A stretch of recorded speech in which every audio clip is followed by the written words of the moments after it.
Hi everyone, myself Dr. Amit Jain. I am Biochem faculty at DAMS Delhi, right? And today we'll discuss the NEETPG May 2022 questions from the Biochemistry section. So these are purely based on the recall by all of you. Okay, and so this time the paper was, especially in my, if I talk about my subject, it was doable, right?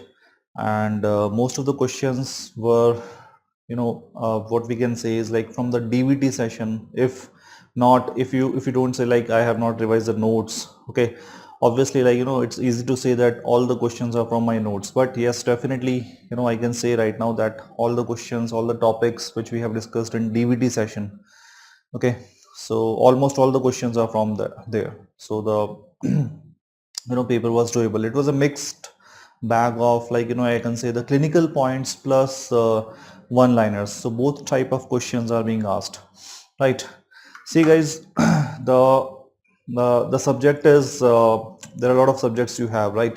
And every subject we can't revise in the last moment, but I always say, I always tell my students that there are few topics that are always important, and I always tell them that vitamins is one of the topic which is 100%, almost 100% in all the exams that is being asked, right? So that is vitamins. Okay, and then I always tell that inhibitors, okay, inhibitors which are not, we are not talking about toxicology here, but yes, inhibitors which are very few in numbers from the biochemistry, that is also one of the common question. And definitely disorders, right? Disorders. So this time there were a lot of questions on disorders also, including glycogen storage plus the lysosomal storage disorders, which are sphingolipidosis, lipid disorders. Okay, so right, questions were less common, we can say, on amino acid metabolism, right? Okay, and genetics part is also covered, right? So it was a balanced paper, and it is as expected, right? It was not a difficult one, right? I hope you agree with me, right? So let's start one by one, right? See, the options are definitely told by all of you. Okay, few options may be wrong, or so you can add, you can correct me if there is some change in the MCQ itself, not in the option but in the MCQ itself. Okay, so guys, let's start with the question number 1. Okay, so the question number 1, just a second. So enzyme activity to assess the riboflavin levels. Okay, so that's the first question. So as you all know guys, the answer is the erythrocyte glutathione reductase activity. Okay, so to assess the levels of riboflavin, that is the activity of FAD or the flavin mononucleotide, which are the two active forms of riboflavin. Okay, so these are the two active forms, right, of the riboflavin, and this is enzyme activity, right, that we have to measure. So enzyme activity to assess the riboflavin level is erythrocyte glutathione reductase activity.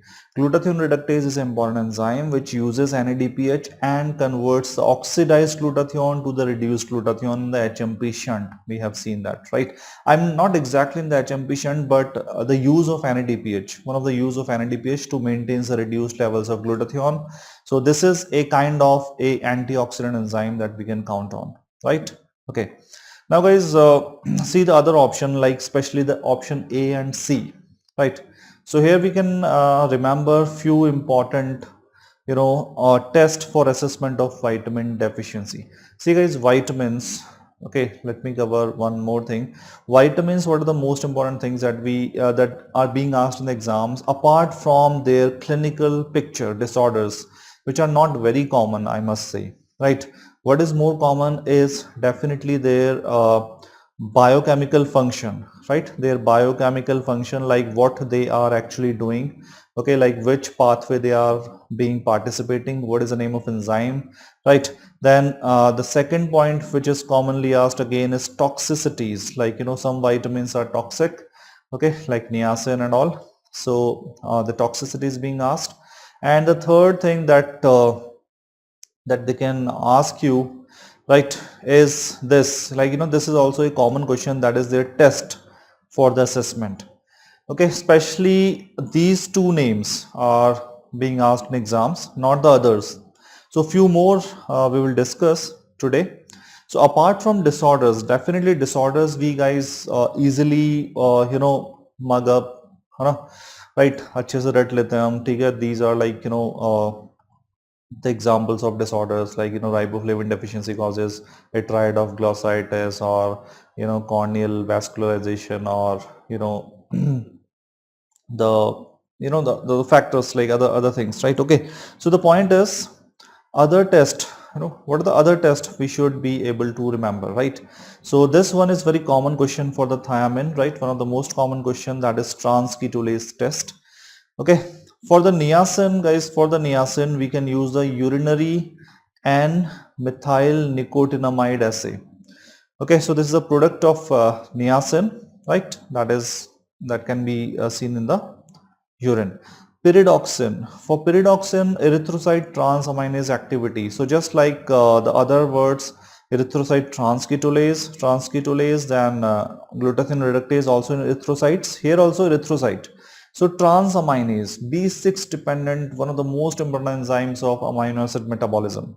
Guys, another test, right, that we always discuss is tryptophan load test. So these are the older questions, not repeated in the recent times. But when you give tryptophan normally converts into kynurenine, and then the kynurenine, so tryptophan to then kynurenine, and kynurenine normally converts into niacin. But this enzyme, which is known as kynureninase, in the absence of vitamin B6, doesn't allow this reaction. So we get something that is called as xanthurenic acid. What do you get? Xanthurenic acid. So giving tryptophan orally and getting xanthurenic acid in the urine, so that is again one of the tests of B6 deficiency. So guys, you can see the B6 is important for making of niacin in our own body, right? Then you can also check for homocysteine levels after addition of methionine, right? So methionine load. So methionine normally converts into the homocysteine, right? Then homocysteine. So as you all know, methionine converts first to the homocysteine, and homocysteine then converts to the cysteine or cystathionin, basically cystathionin. So name of enzyme is cystathionin synthase, which is B6 dependent. So you all know, like, what is the treatment of classical homocysteinemia? Vitamin B6. So guys, this is like pyridoxine. Fine. So these are the tests which can be asked in exams. They were previously asked question, like especially this one, tryptophan load test. Folate. For the folate, guys, we have to do histidine load test. So histidine normally converts into, okay, if we talk about histidine by the series of reaction converts into forma-iminoglutamic acid. Forma-iminoglutamic acid. And this is then converted into glutamic acid using folic acid. Okay, so that is a FIGLU test. Then vitamin K. Guys, vitamin K deficiency can be assessed by the PT levels, which is a routine test before the surgical procedures, right? So PT and INR will be raised. But we can add one point, okay, to our notes, to our knowledge, right? That most sensitive marker of vitamin K deficiency is the DCP, des gamma carboxyprothrombin, right? Okay, so des gamma carboxyprothrombin, this is this is a prothrombin which is made by the liver in the absence of vitamin K. This is also called as protein induced in the vitamin K absence. Okay, PIVKA, protein induced in the vitamin K absence too, right? So guys, recently this des gamma carboxyprothrombin has been also identified as a marker of hepatocellular carcinoma, right, in conjunction with AFP. Okay, so that's a emerging marker with AFP, right, for the hepatocellular carcinoma. Okay, and guys, for the vitamin D, we obviously do the test of vitamin D, which is not the active form but the one which is stored in our body, that is 25 hydroxyl cholecalciferol. right? Okay. So these are the few tests that we should know in the vitamin assessment, okay, which are known tests, which are easy to do. See guys, vitamin D, folic acid and B12, right? These are the three vitamins we can assess, right, using just a simple blood test. So we can actually get their plasma levels easily. These are the routine tests, as we all know. We can get their plasma levels, right? Okay. So question number 2. So a young woman took over the counter medicines, right, for the weight loss. So maybe Orlistat, let's see, just assume it. So for the weight loss, presented with the fat malabsorption. So like as we all know, Orlistat inhibits the lipase enzyme. Okay. So present with the fat malabsorption and the bleeding tendencies. Okay, and easy bruising, right? So which of the following is a probable vitamin deficiency? It's very easy. It must be a fat soluble vitamin. And in the option, I don't know what were the options were like, but these were the vitamin K was definitely there. C must be there also to confuse you, right? But the question is on fat malabsorption, so we will easily mark vitamin K. So vitamin K deficiency, okay, as you all know, present with the features of the bleeding tendencies, right? Okay, so ecchymosis, petechiae formation, right? So basically these are the features like easy bruising, etc. Okay, so why they appear? Because of vitamin K deficiency. So how the vitamin K deficiency can appear? Simple, as you know, a lot of causes are there. It may be simple as like antibiotic therapies which are prolonged, so which will kill all the microbes in the intestine. Then because vitamin K is sufficiently made by the microbes in our intestine, it can be obstructive jaundice, it can be chronic or acute pancreatitis, right? So and the newborn baby. Guys, newborn baby receives breast milk which has very low amount of vitamin K, and also there was no placenta transfer, so there is no storehouse, right? And the third thing is a baby's gut is sterile, right? So baby's gut is sterile, breast milk contains very low, plus the placenta transfer is nil, so the babies have high tendency to develop vitamin K deficiency, right? So that's the point. So that's why the babies are given with vitamin K injections, okay, as like within 6 hours of their birth. Okay, so guys, this question is not difficult at all, right? We can answer it. Generalized question only, vitamin K. Okay, vitamin K. Fine guys. Okay, vitamin K is the only vitamin, guys, which is a coenzyme, which has a coenzyme function, as we all know, right? It is important for gamma glutamyl carboxylase enzyme, right? Gamma glutamyl carboxylase enzyme, and there are factors which are dependent on vitamin K. Factor 2, right? Okay, factor 2, 7, 9 and 10, right? So these are the factors which are vitamin K dependent. And guys, carboxylation enhances the carboxylation imparts the negative charge to the glutamic acid of, let's say, prothrombin, okay, and this extra negative charge to the coagulation factors help them to attach platelet membrane. Okay, so basically why we need the carboxylation? Because of this reason, right?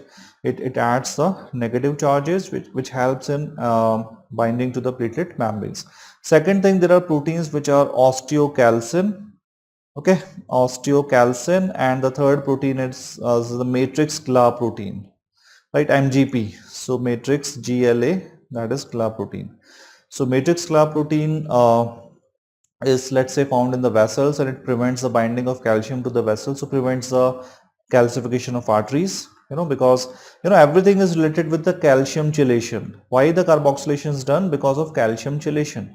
We need to do calcium chelation. So this MGP prevents, let's say, arterial calcification. Osteocalcin helps in chelating the calcium, that is mineralization of the bones, right?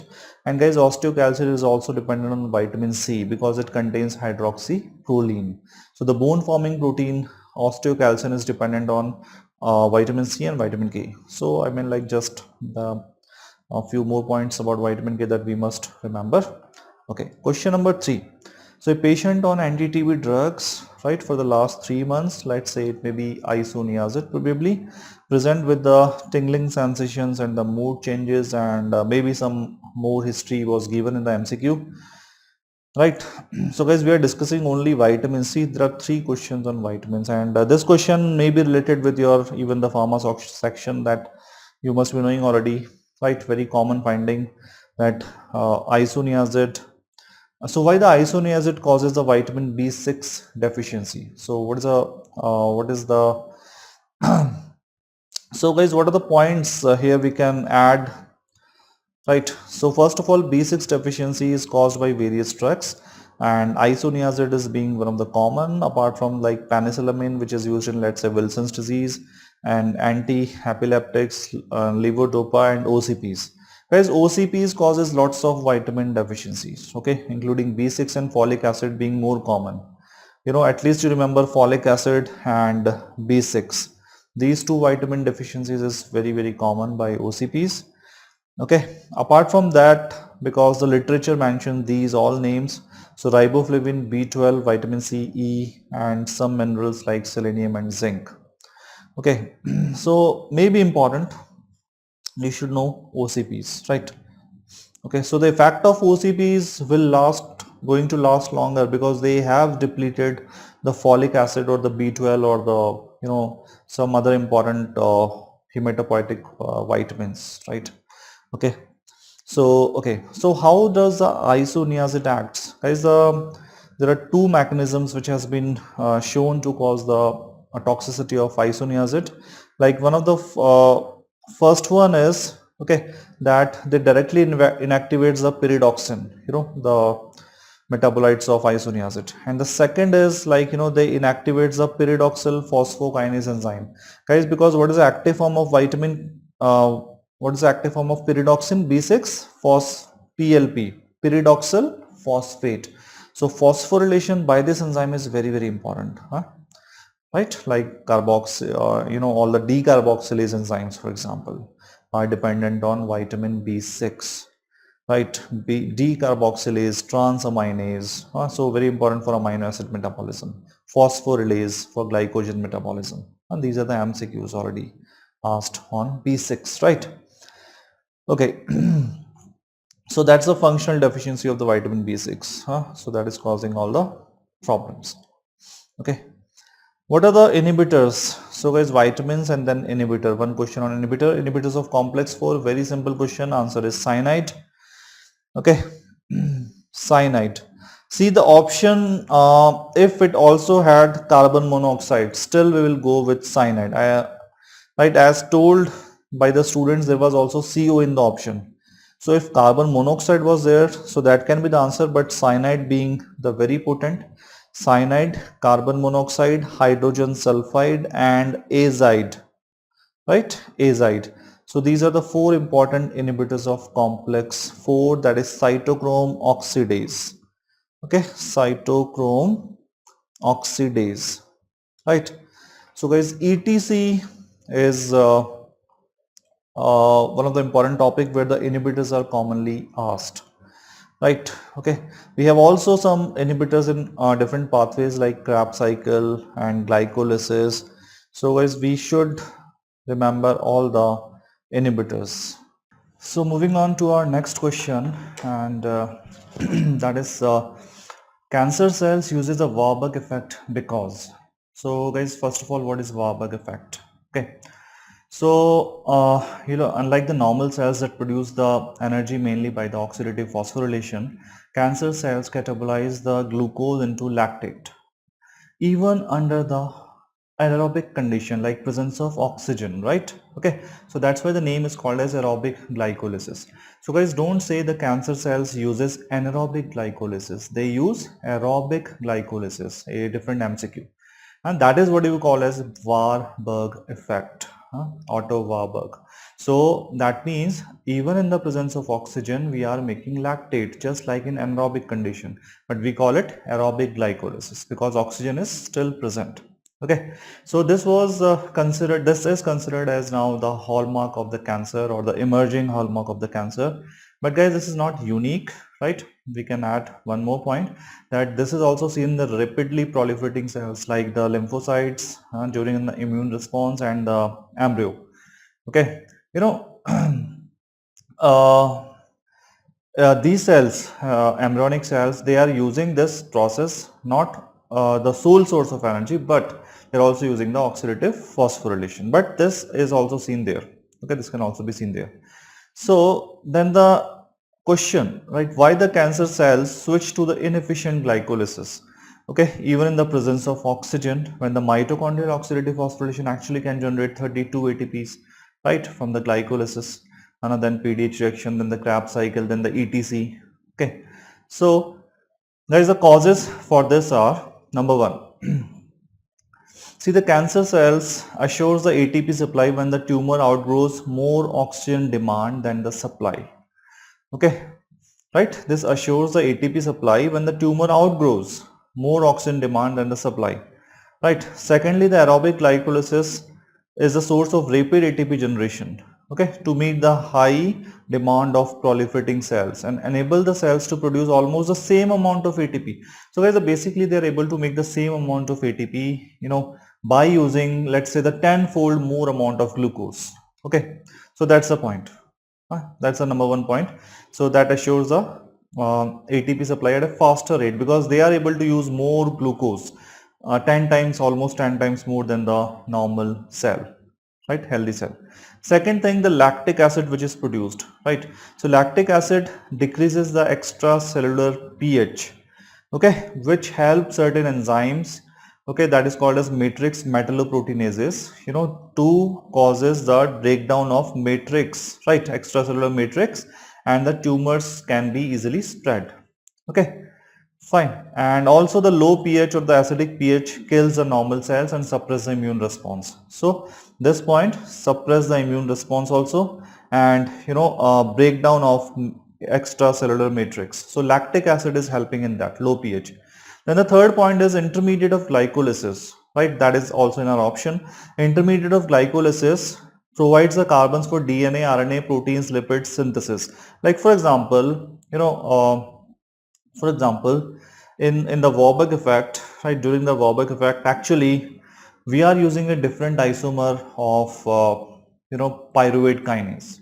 Okay, we are using a different isomer of pyruvate kinase which is very slowly acting. Okay, so it allows the all the intermediates. See, for example, my point is to say that to convert PEP, two molecules of PEP, to the two molecules of the pyruvate. And that's the last step. What is the normal enzyme? Pyruvate kinase. But guys, in this case, we use a different type of pyruvate kinase, right? That is called as pyruvate kinase isomer, right? 2. The isomer of pyruvate kinase, that is pyruvate kinase 2 or PKM2. Okay. So guys, this is very slow, and this allows all the intermediates, right, to accumulate starting from the glucose 6-phosphate or whatever it is. So all the intermediates of glycolysis will accumulate also. Okay, so because we are using 10-fold more glucose, so not all used in let's say the energy purpose, we are also accumulating the intermediates, and these intermediates, like for example G6P, one of the example, can enter the HMP shunt, can make the pentose sugar which are utilized in DNA and RNA synthesis. So guys, that is the third point. Okay, that's the third point. So these are the three points, that's why the cancer cells uses the Wahbug effect. Okay, so coming back to our question, so cancer cell use a Wahbug effect because, right? So first, it helps in higher ATP yield. No, the ATP yield will be, as per the demand, definitely, right? But it is through the more glucose utilization. So it is not exactly causing the higher ATP yield. It is actually causing the lower ATP yield. It's just producing 2 ATPs because it's kind of anaerobic glycolysis, like producing lactate. So we call it aerobic, mind it, but it is producing ATPs equal to anaerobic, that is 2 only. So it prevents the excess glucose. No excess glucose is being utilized. Guys, all the cancer cells increase the expression of GLUT1 and 3. So one of the changes in the cancer cell is to increase the expression of GLUT1 and GLUT3, which enhances the transport of the glucose to the cancer cells, right? Third, okay, It prevent apoptosis and make them immortal. So guys, immortality is because of let's say the telomerase activation. So not because of this. It helps in generation of metabolites which are required for growth. Yes. So that is our answer. So we will go with the D. Question number 5. It helps in generation of metabolites required for growth. Okay. Fine. This is what we have discussed is just tip of the iceberg. Fine. That is like why the Wahbug effect is used by cancer cells. So this is the very basic things that we should know. Now I will take little bit of more details about it because this question they have asked now, right? So we will go little bit more details into that point. See guys, what are the metabolic changes which favors the Wahbug effect? So I will just enlist them. So under the effect of expression of various genes like MYC and RAS, right? And the growth signals and hypoxia, HIF, hypoxia inducible factors. Okay, so in the under the effect of these, so I told you there is increased in the expression of GLUT1 and GLUT3. Then there is metabolic enzyme reprogramming. So guys, I told you already that we are using a isomer of pyruvate kinase, that is pyruvate kinase number 2. Okay, pyruvate kinase number 2 we are using, and this is helping in the accumulation of various intermediates which are anabolic. Okay, then guys, coming to this third point, third option, it prevents apoptosis. So this is partially correct, right? Why? Because during the, not because of Warburg effect, but in the cancer cells there is overexpression of a different hexokinase that is called as hexokinase 2. As this hexokinase 2 binds at the outer membrane of the mitochondria, where it has a direct access to the ATPs. So to phosphorylate the glucose as soon as it is available. One point. And second thing, also this hexokinase prevent apoptosis by preventing the release of the factors required for the apoptosis like BAX and BAD. Okay. So guys, that's how it increases the survival and chemo resistance. So this is the programming, right, which favors Warburg effect. So this is not because of Warburg effect that there is what we can say is prevention of apoptosis or escaping the apoptosis, right? Okay, so I told you 2 points here. Fine. Then guys, PDH kinase is active and it inhibits the PDH. So the pyruvate cannot converts into acetyl coenzyme A. So more pyruvate is available, right? And lactate dehydrogenase expression, a different isoenzyme is expressed which will increase the production of lactate. Okay. Then guys, glutaminase enzyme is also overexpressed. So guys, you can enlist them. These are the names of enzymes which are overexpressing in a cancer cell. So glutaminase, removes the nitrogen from the glutamin and generates a glutamate, and glutamate, right, can be converted into alpha Kg and can be used in the Krebs cycle. So this is again an anabolic reaction. Guys, fat synthesis is also important. Okay. So fat synthesis, because we are not producing acetyl-CoA directly from the PDH reaction. So we have a different enzyme, right, that is called as isocitrate dehydrogenase 2, okay, which can generate the acetyl coenzyme A, right, via the alpha ketoglutarate. So alpha Kg can convert into the acetyl coenzyme A via reductive carboxylation. So as these are the points, again I'm repeating. So we have a different enzyme known as pyruvate kinase M2, then hexokinase 2, which is also helping in prevention of apoptosis and also taking the direct supply of ATP, right? Then PDH kinase and lactate dehydrogenase, they are expressed. I told you why. Fine. And then finally glutaminase and isocitrate dehydrogenase 2. Okay. So guys, this is the metabolic enzyme reprogramming which favors the Wahbug effect and which favors the growth of cancer cells. So this can be helpful, right, for our exams. Okay. I mean, like those who will listen to this recording later on, so my future students probably, right? Okay.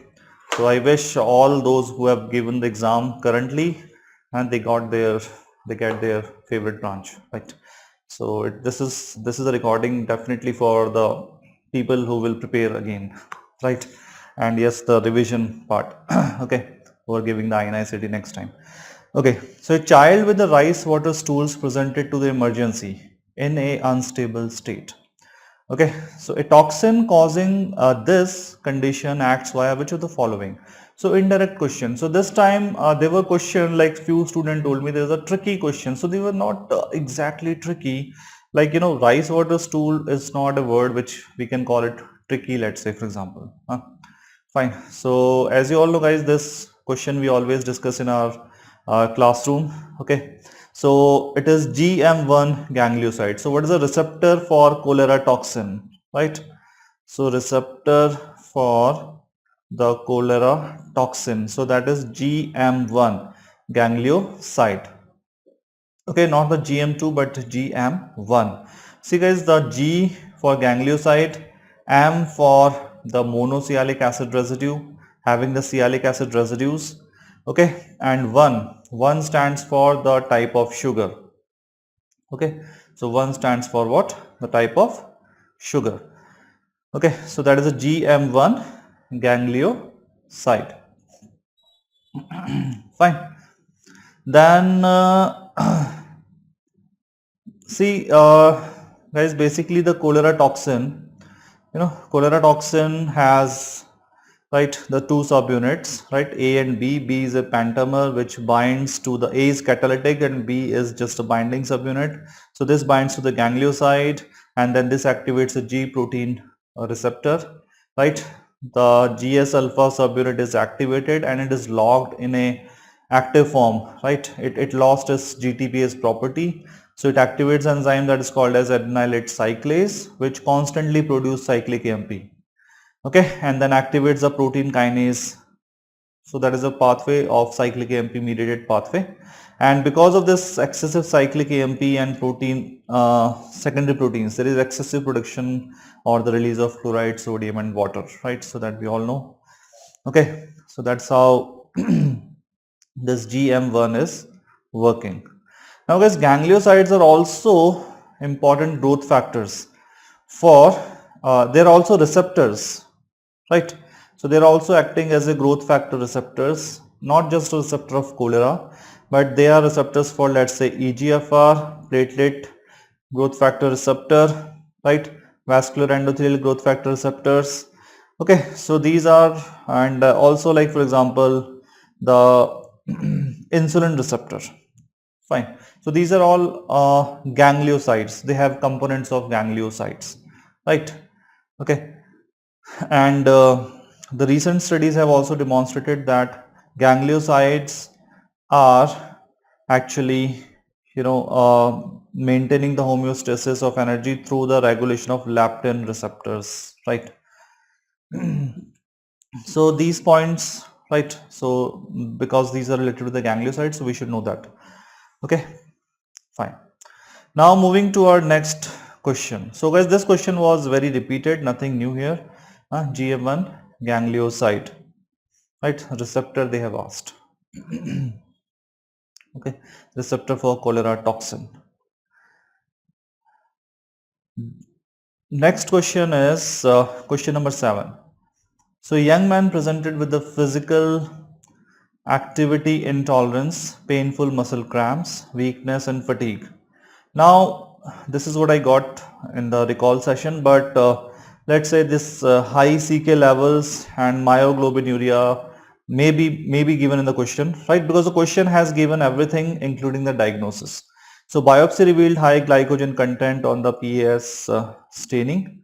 So diagnosis of myocardial disease was made, right? So this question was you know, more of like, we can say the USMLE pattern of question where always they give the diagnosis, they don't make it unnecessary tricky. They ask direct question, right, that this is a disease, now tell me about this disease. So myocardial disease was the diagnosis. So what is the name of enzyme deficient? So that's a very direct question. So answer is the muscle phosphorylase. Right guys, muscle PFK1 is absent in Tori's disease. Okay, Hepatic phosphorylase in type 6, that is Her's disease. This is type 7, this is type 6. And acid maltase, if in the option, is deficient in Pompey's disease. Right, Pompey's disease. So guys, these are the this is the question which is a direct question. Right, moving to the question number 8. So a 3-year-old, okay guys, see here, the question is exercise intolerance, right? Exercise intolerance. So muscle PFK1 deficiency also leads to exercise intolerance, but that is more commonly in child. Okay, exercise intolerance can also be seen in the child. So that is commonly in the child, not in the adults, right? Okay, and second thing, in the Torres disease there is hemolysis, because the muscle PFK, apart from muscle, the PFK1 is also deficient in RBC, right? So there is also hemolytic anemia or hemolysis basically. So this is not seen, hemolysis is not seen in type 5, that is McArdle's. Okay, in McArdle's hemolysis is not seen. Fine. So now moving to the question number 8, right? So a 3-year-old mentally retarded child unable to walk. So some students said the bedridden was mentioned. So due to severe muscle weakness, a cherry red spot in the retina was found. So most probable diagnosis.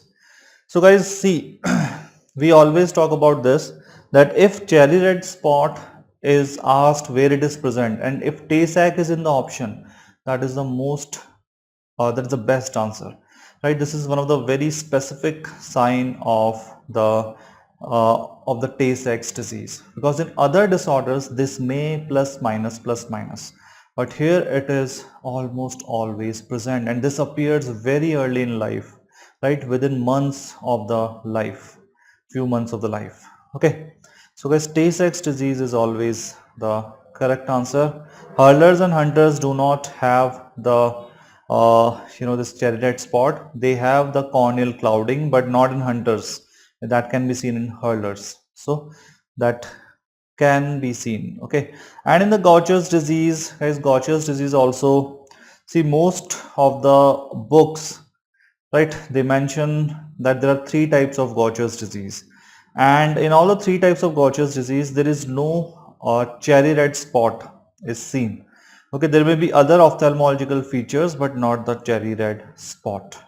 Okay, right, to actually just to guide you, I have just included this table from a renowned book. Okay, so in that book, if you see, for example, this is, let's say, the Gaucher's disease, and in the Gaucher's disease they have just mentioned that, for example, macular grayness in some cases may be seen, but they have not mentioned anything about the cherry red spot. Okay, but in other disorders the cherry red spot is always clearly mentioned. Okay, right, for example, this is Tay-Sachs and Sandhoff's. Okay, so that is GM2 gangliosidosis, and the classic cherry red spot is seen in most of the cases. Okay, but not in the Gaucher's disease, right? Like in Crab's disease, for example, cherry red like spot they have mentioned. For example, in this list of disorders there is no Fabry's disease also. So Fabry's also, the cherry red spot is less seen, right? Less commonly seen. Okay, so most commonly I would say that if there is an MCQ and if they are asking about cherry red spot in terms of metabolic disorders, and Tay-Sachs disease will be answer 100%, right? Okay, rest may or may not be, but Tay-Sachs will be answer. अच्छा guys, Tay-Sachs का एक variant होता है, and that is called as the Sandhoff's disease. So suppose if this question has the option also the Sandhoff's instead of the Tay-Sachs, so then I would go with Sandhoff's as the answer, best answer, because Sandhoff's is nothing but there are 2 types of GM2 gangliosides. Fine, the GM2 gangliosidosis, okay, where the GM2 accumulates. There are of 2 types. One is called as Tay-Sachs disease and other is called as the Sandhoff's disease. So what is the difference is that in Tay-Sachs disease there is deficient hexosaminidase A enzyme, but here the hexosaminidase A and B both are both are deficient. Now guys, the B is actually required for the degradation of globocytes, right? So that's why in this case GM2 accumulates, but in this case GM2 accumulates because A is absent, okay? But here also the GM2 accumulates because A is absent, but here the B is working, hexosaminidase B. So globocyte doesn't accumulate here, but here the globocyte will accumulate. So that's the difference between Tay-Sachs and Sandhoff's. Second thing, this involves only the central nervous system or the neurological clinical features, especially that we have seen in our MCQ, that is the severe muscle weakness. Okay, the patient is even unable to walk in the life. The life is short, that is around 3 to 4 years. Okay, so always bedridden. But in this case, there is CNS abnormalities plus you will also see the visceral involvement. Okay, so visceromegaly, hepatosplenomegaly, they can all be seen here, but not in the Tay-Sachs disease. Right, guys? So if MCQ is there, you can actually remember these points. Right, so that's our question on the question number 8, that is okay, so that is based on the cherry red spot. Okay, clinical picture here, it is not very important. They have given this point, which is the most important point, right? What is the cherry red spot? Cherry red spot is nothing, this is present in the macula at the fovea, and fovea has no ganglionic cell basically, so it retains its normal color. But the nearby cells, which are ganglionic cells, so fovea has no ganglionic cells, but nearby ganglionic cells, they accumulate the lipid and they balloon out and they look like they give a yellowish hue to this, but not this fovea. So this is like retaining its normal color. Okay. Fine. Okay, so these are some metabolic disorders. Question number 9. So again, this was a question which was very easy, which was based on this line. So an anemic patient presented with hepatosplenomegaly and the bone pain. Bone marrow examination shows crumpled tissue paper appearance of certain cells which are known as Gaucher cells, which are nothing but macrophages, histiocytes. Okay, so guys, Gaucher's disease, right? Crumpled tissue paper appearance. Okay, so this is due to the deficiency of the enzyme that is called as the glucocerebrosidase. Okay, glucocerebrosidase. So this will be accumulation of glucocerebrosides in this case. Okay, glucocerebrosides. Fine. And because of accumulation of this glucocerebrosides, there will be appearance of, so guys, these appearance we have remembered only one name, that is called as crumpled tissue paper appearance, as you can see here, right? The crumpled, so the cytoplasm you can see is looking like the crumpled tissue paper. Fine. Okay, so the other names that we can remember here, that lipid laden Gaucher cells with the characteristic twisted tubular appearance. Okay, and this is also like fibrillar structure giving an appearance of crumpled paper or onion bulb. So guys, please remember these terms also, because this question has been repeated several times in exams. Okay, so at least have these other names also in your mind: crumpled tissue paper appearance, or the onion bulb, or the twisted tubular appearance, or because of the presence of inclusion bodies in the cytoplasm, which is nothing but glucocerebroside. So hope this is clear, right? Okay, so guys, disorders are very, very important always, and in biochem we have very less number of disorders, especially the glycogen storage disease and the sphingolipidosis. Hurlers and hunters are very few in numbers, like 1 or 2 only, right? And then we have amino acid ureas. So this time amino acid urea was not covered, but amino acid ureas are also important, and there are again very few, especially PKU, tyrosinemia, then Hartnupp's disease for tryptophan, and then maple syrup urine disease, Okay, so hardly 4 or 5 disorders in amino acid area. So guys, we can always master them, right? Very few number of disorders and high probability in exams. So this time we have seen like even the GSD, even the sphingolipidosis, they have been asked twice in exams. Okay. Okay guys, there was a question which was given to me. I don't know which subject it should go to, but it's fine. We can discuss it here. Longevity can be increased by. So guys, longevity can be increased by. So, my lectures are always, full of this point that is fasting and fat state. So in biochemistry, we always talk about fasting and the fat state. Okay. So fasting, intermittent fasting or any kind of fasting or reducing the daily calorie intakes, right? So as per the research, 30 to 50%, okay, calories if we reduce, this is the most significant way to increase the healthy lifespan, right, as per the latest research. Okay, so reducing the daily calorie intake. So that's why probably nowadays these concepts of fasting are very popular for treatment of disorders or for losing weight or for basically to increase the longevity, definitely, right? So many societies follow this, right? That is around the world.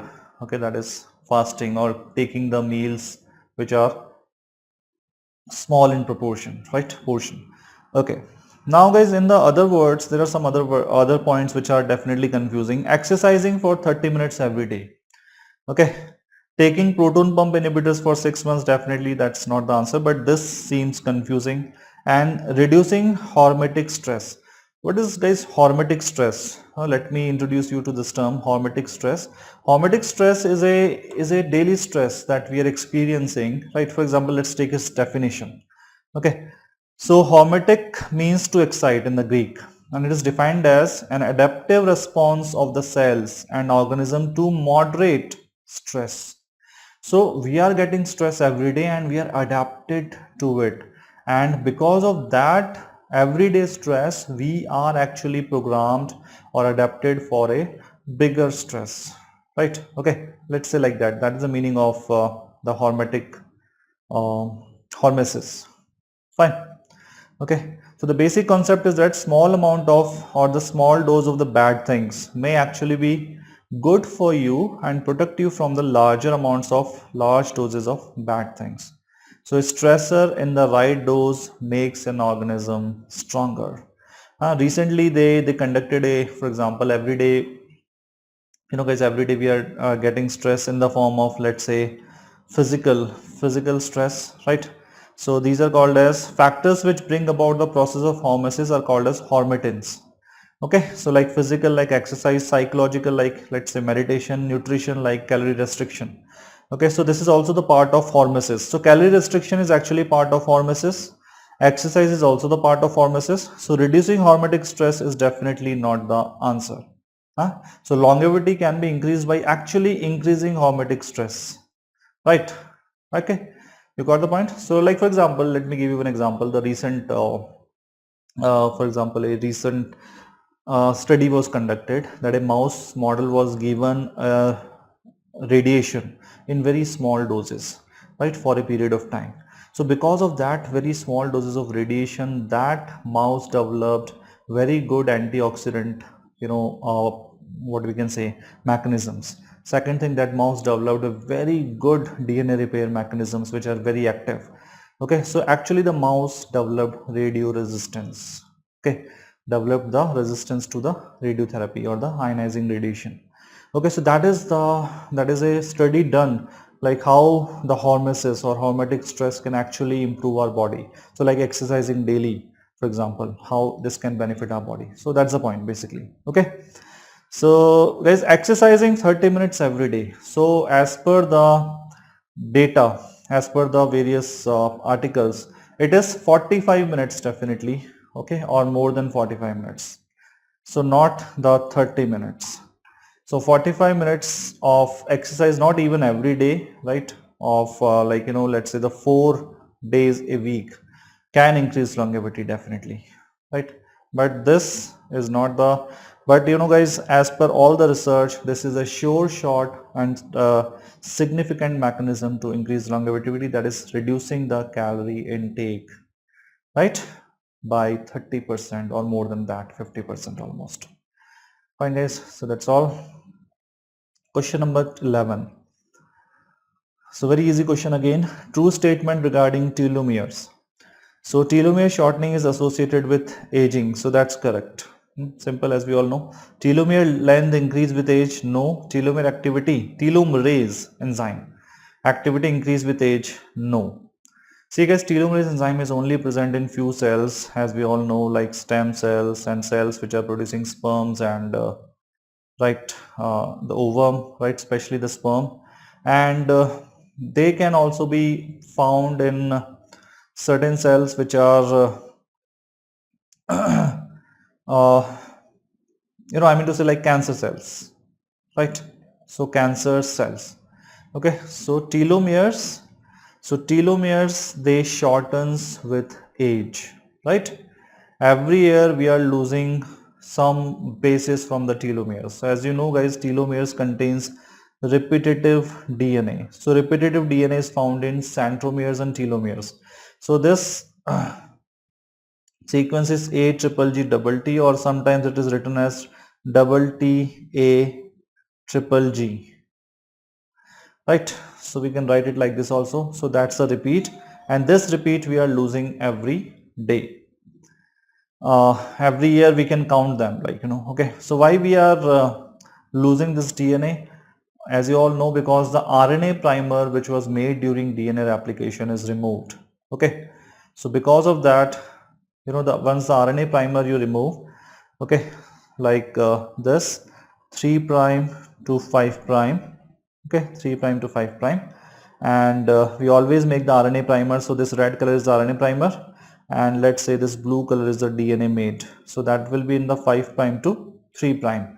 So guys, once you remove this RNA primer, so as you can see, this is the shortening of the end of the chromosome.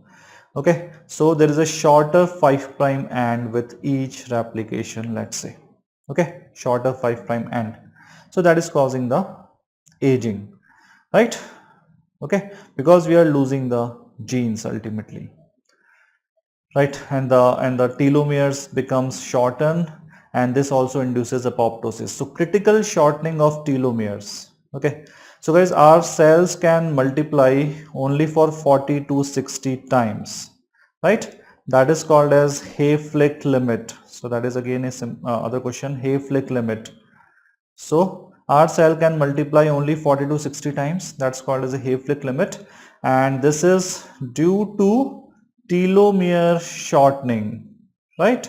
Telomere shortening. But this telomere shortening is prevented in certain cells like stem cells and the sperm or the ovum because of the presence of enzyme that's called as telomerase. And as we know guys, telomerase is an enzyme which is a type of reverse transcriptase, which is RNA dependent DNA polymerase. Okay, RNA dependent DNA polymerase. So that's the enzyme, that is telomerase. Okay, there have been lots of there is a drug which is under study for inhibition of telomerase, because most of the cancers are telomerase positive. So if you inhibit telomerase, the cancer cells will no longer be immortal, right? Okay, but guys, it has been found that why that drug is still not in the market. Reason being, there is a term which is called as ALT, alternative lengthening of telomerase. Certain cancer cells, if you inhibit the telomerase, what they will do, they will still be able to maintain their telomere length. How? By taking the length of the other chromosomes, the length of the other telomeres as a template. So normal chromosomes as a template, they will keep on lengthening there, because they are dividing fast, so they should lose the telomere or the ends of chromosome, but still they are able to maintain it by a process known as alternative lengthening of telomeres. That's a detailed process, but name you should know that why the telomerase therapies are still not possible, right? Because the cancer cells are still able to lengthen their telomeres by a different mechanism. Okay. Guys, next question. Enzymes inhibited in lead poisoning. So this question has been asked so many times, right? Enzyme activated in lead poisoning. Yeah, which enzyme is active in lead poisoning? Yeah, which enzyme expression increase in lead poisoning? So then I will go with ALA synthase, which is a rate limiting step. Okay. But here the question is enzyme inhibited. So we always remember it like this way, LEAD and D for definitely dehydratase. Never forget this, dehydratase. Okay, so definitely this is not the answer. So our next answer is ferrochelatase. Okay, ferrochelatase can be the better answer. Okay, guys, see this from a book, directly took from a book.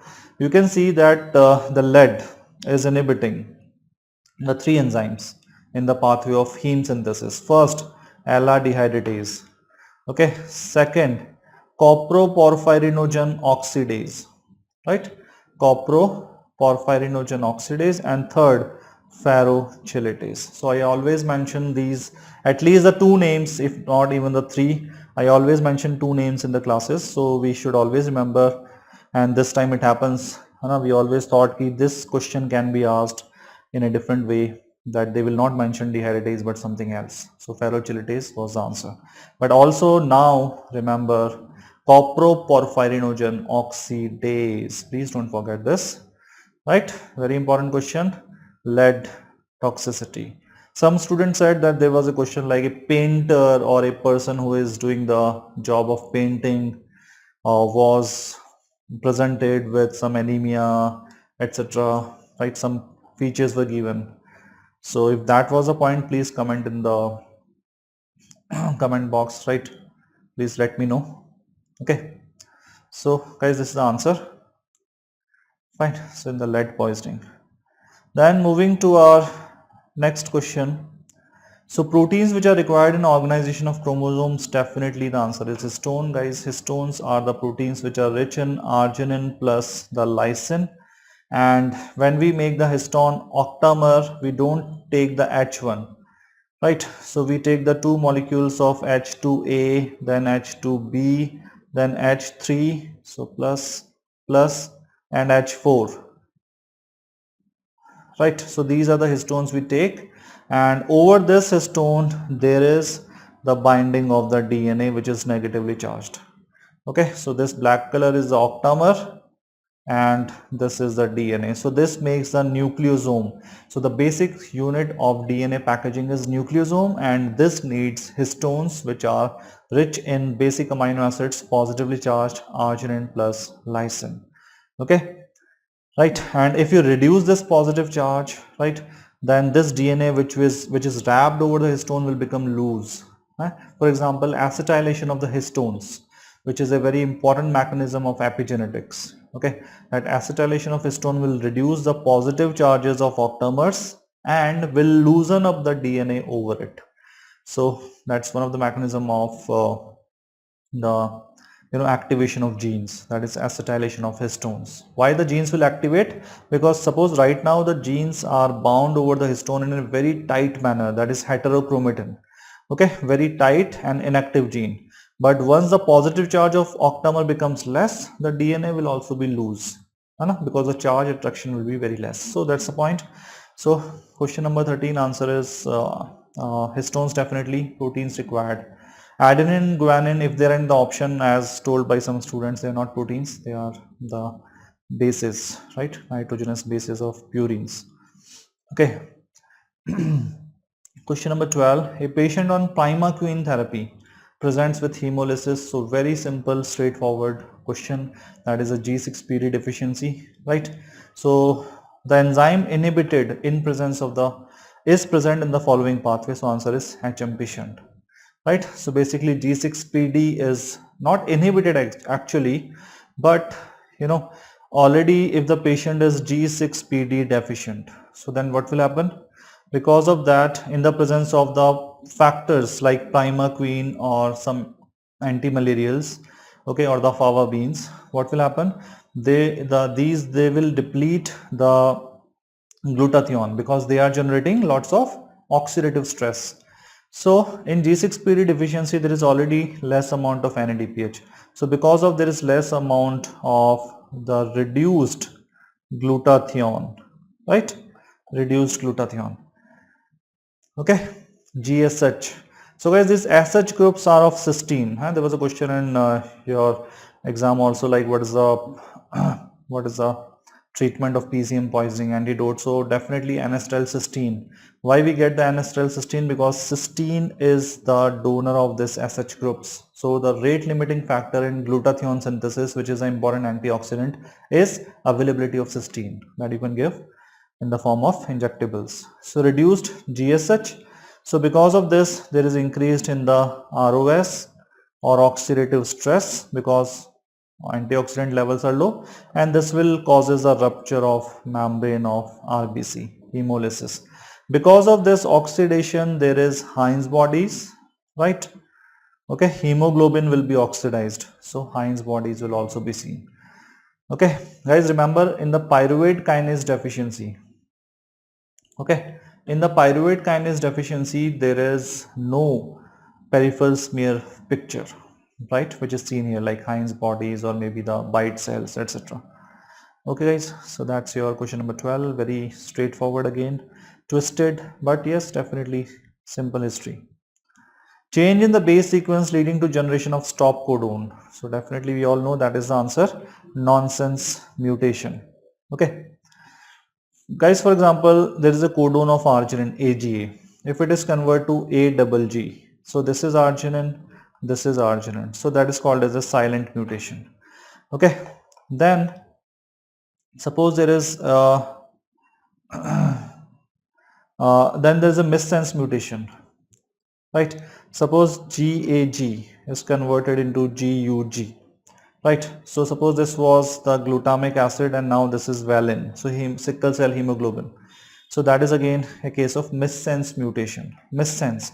So silent means the amino acid is same, still there is a change in the codon, but amino acid is same, right? Because one codon codes for multiple amino acid. That is the redundancy or degeneracy of the amino acids codon, genetic codes. You know that?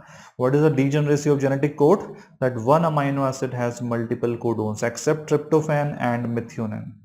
Okay, so because of that, silent mutations may be there, but they will not cause any much problem, right? Missense mutation I told you, and nonsense mutation, for example, if this is AGA, arginine, and it is converted into UGA, so I have changed A to the U, right? Here we have changed A to the U, right? And that is causing the missense. Here we have changed A to the G, that is causing silent mutation. So you don't have to remember the examples, you have to understand this, that there is a production of, there is this making of stop codon, that's why we call it nonsense mutation. Okay, so that is your change in the base sequence. Base, this becomes the different base.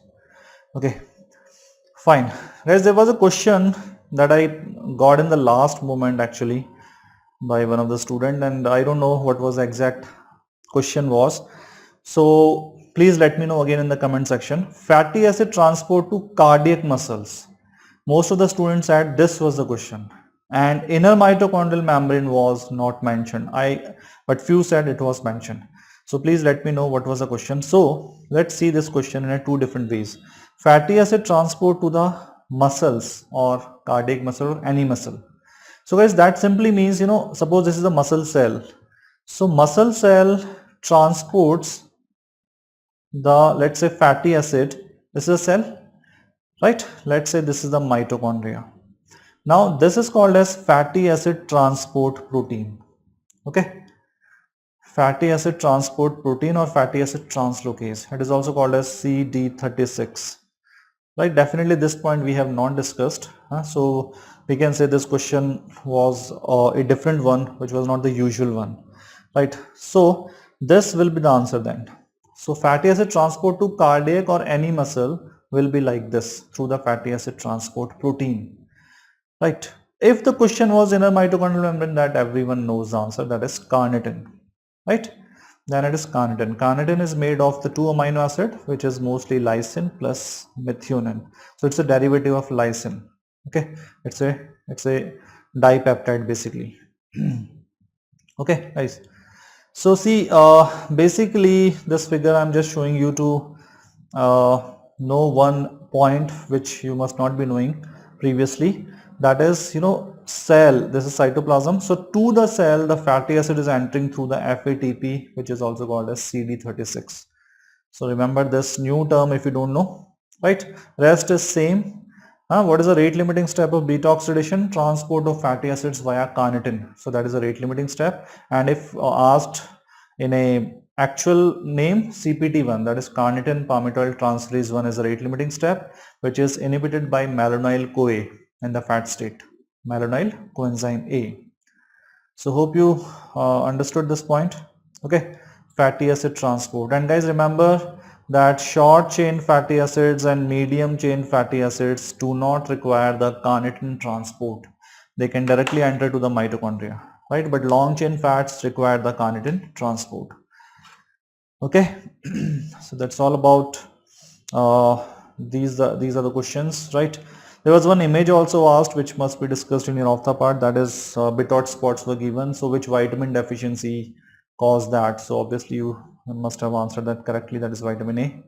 Okay, that is characterization. So guys, thank you so much, all the best for your results and any future exams if you are planning to give. Thank you so much.